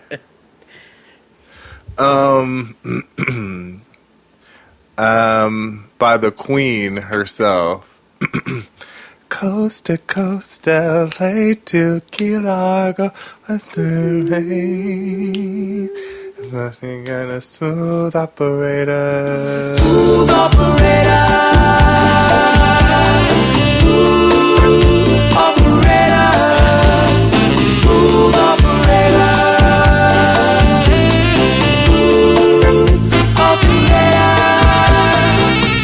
Smooth Operator by Jhené Aiko. Ha! Don't. Get canceled all by your own self. By Nigga, I was being facetious. Helene Sade. I forgot her full name. I know. But Alu Sade, I think that's her name. Helene Folu Sade. That's how you name. That's what her name is. I'm a soldier of love. Not Wild West. Oh, that is doing my my best. Yeah. I've realized you have to be, because Sade is one of those people that have to say you like as black people, otherwise you get canceled. Oh, but as I've gotten older, but as I've gotten older, and I like quiet music. It's like, it is. Your love is king, crowning in my heart. Your love and she be in love too. She was our first Amel LaRue. She was also our first 50 Cent because she makes grown niggas cry, nigga. She grown niggas go to her concert and bawl tears. Yeah. Y'all don't know nothing about no Sade. You know who else they don't know about? Because this is good black love, honey. Gregory Abbott, Shake You Down. Oh, old nasty auntie music. Love you. Come on, let me take you down. Oh, baby. We'll go all the way to heaven. I've been missing you.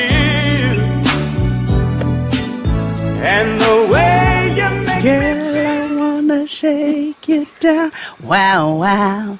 I can give you all the loving you need. What you got?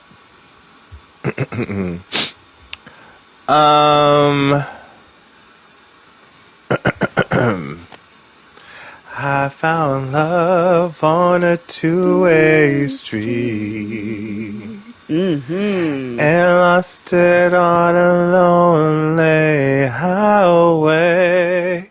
By Stacey Lattisaw. Love on a two-way street. A song, nigga.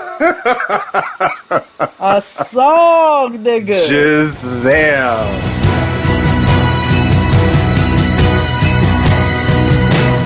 I found love on a two-way street and lost it on a lonely highway. Ooh, yes. Okay, all right. What do I want to do? You know what I feel like? Most of our shows with playlists feel like at the end of a Tyler Perry play when they just play old. Don't do us. I don't know what these young people listen to, but listen to this shit here about a Delphonic. They listen to Summer Walker. Yeah. Nigga, they put Summer Walker in that fucking Solange wedding picture. Yeah. And I lost my shit. Ooh, shit. Okay. Ooh, a jam. Ooh, a jam. Okay. Because it would not be a black playlist. It would not be a black love playlist without Maze and Frankie Beverly. And it's Can't Get Over You. Oh, wow. Yes, a good two-step. A good and nasty two-step, nigga. Hey, baby,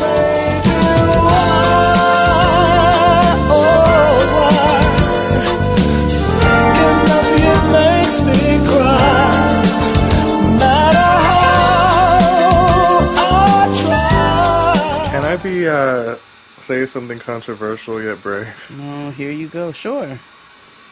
No, it's not. It's nothing bad. And I've talked about this before. I prefer Joe's version over Maze and Frankie Beverly.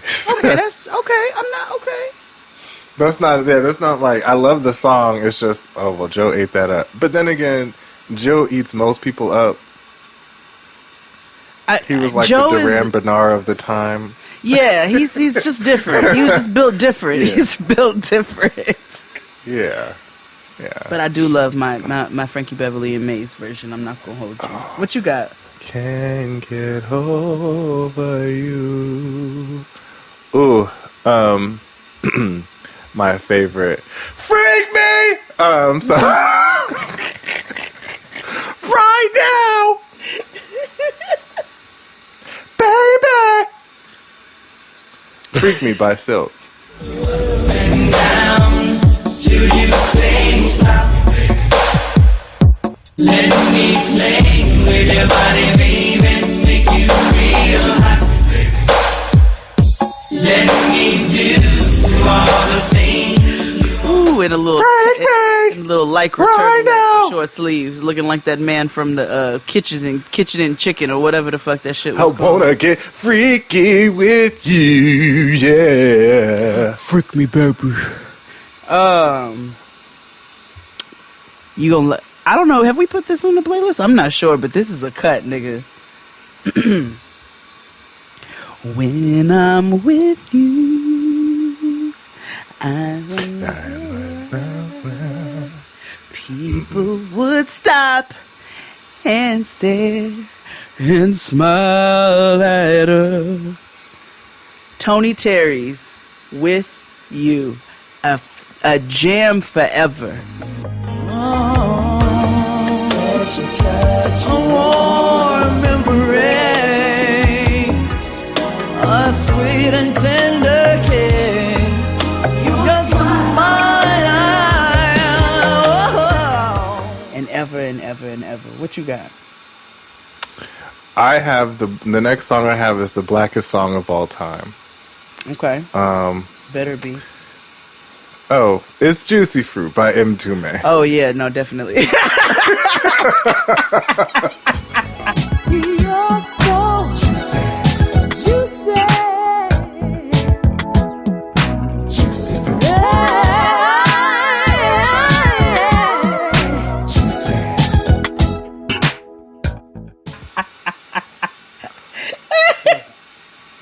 There's only two songs that are, there are only three songs that are truly, truly black songs. And that's, We Shall Overcome or whatever. Or, what's the Negro National Anthem? Lift Every Voice and Sing. Lift Every Voice and Sing. And then, this song I just mentioned. And Outstanding by the Gap Band. Outstanding. That is an official anthem of every HBCU. Yeah. Okay. You want to do two more? Mtume is Juicy Fruit. Yeah. We could do two more. I'm with that. Okay. Let me tell you how this is a jam, and you can't tell me I can't sing when the song comes on. I had a vision of love, and it was all that you've given to me. I had a vision of love, and it was all that you've given me. Mariah Carey's Vision of Love. That you've given me. I realized a dream, and that vision was the love that came to me. A classic, one of my favorite Mariah Carey songs of all time. That wasn't her. Was that her first? That was her first, right? Her very first. The gate. Punching niggas, embarrassing niggas, and letting niggas know that I am going to be here for a very long periodically time. Stay tuned for this spandex. And I remember watching that performance actually on Arsenio Hall with my father. Very excited to introduce to you my next guest. She's back there preparing with my posse. And this young lady, very impressive young talent. She wrote and helped produce her first album. She's making her national television debut. Her single is called Vision of Love. This is Memories. My second to the last song is from a soundtrack. A heart is a house for love. Yes! So the 5 heartbeats, a heart is a house for love is the song. So you went back to me.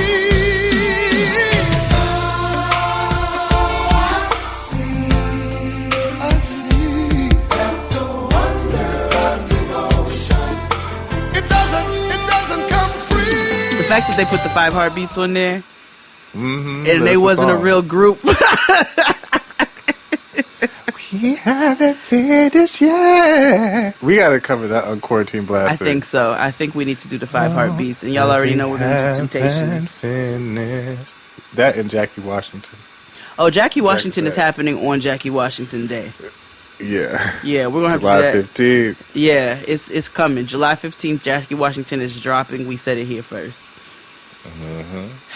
I'm a little hesitant about this last one because it's on the Body and Soul, but she's not black. If it's Tina Maria, it's okay. It's not, but I still think she's gonna be okay though. Okay. Maybe I'll save her for another playlist. Actually, maybe I'll save her. Okay. You know what? I'm going to end this with one of the blackest niggas to ever exist. Ever. In his spirit. And in his voice. No matter what the people say, I'ma love you anyway. All my life, I can't let go. Anthony Hamilton. Voice of the ancestors. Can't let go. That's my last selection. One has the right to tear my love down. No matter what the people say, I'm gonna love you anyway. You are my life, I can't let it go. Even if we fuss or fight, try to make it right. That's fair. Mm-hmm. Cornbread, fish, and collard greens. I got what you need. Yeah. This nigga's backup singers are called the Hamiltons. Like he's like the biggest nigga to ever live. Yeah. He was baptized in pot liquor. You know what I mean? Absolutely. Yeah.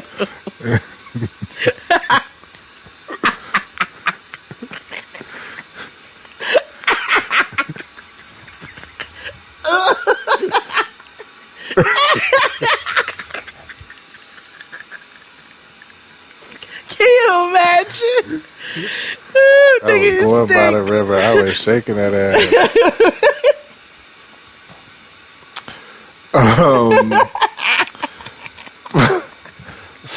That's disgusting. Oh shit. Okay. All right. Oh god. Okay. Your last song. My last song is one of the smoothest, nastiest songs on the planet. And it's by the Isley Brothers, Between the Sheets. Yes. Hey girl, ain't no mystery. At least, as far as I can see, I wanna keep you here, laying next to me. Ooh, baby, baby, wrap your loving arms around me, baby.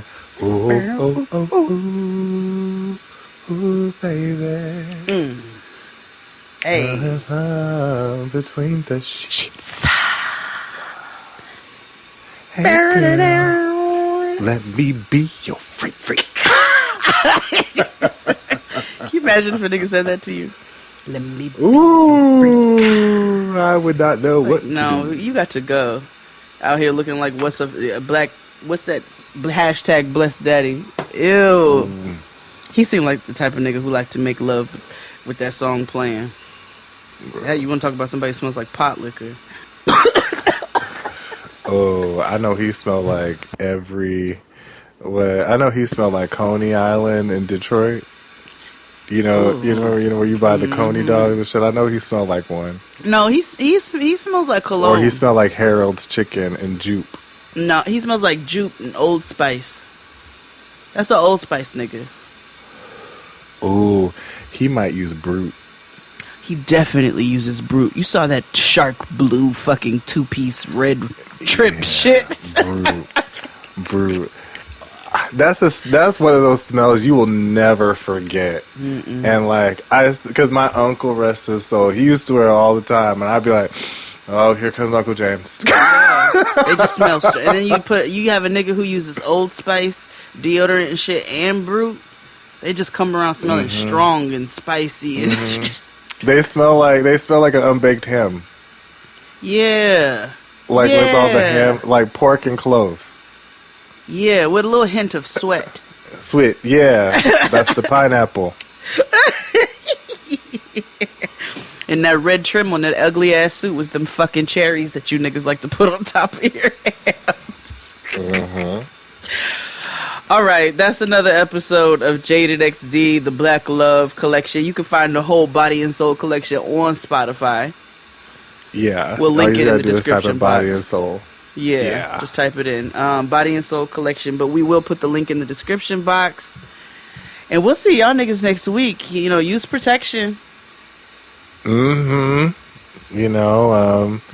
if not, may you live on the second floor. Oh God, bye.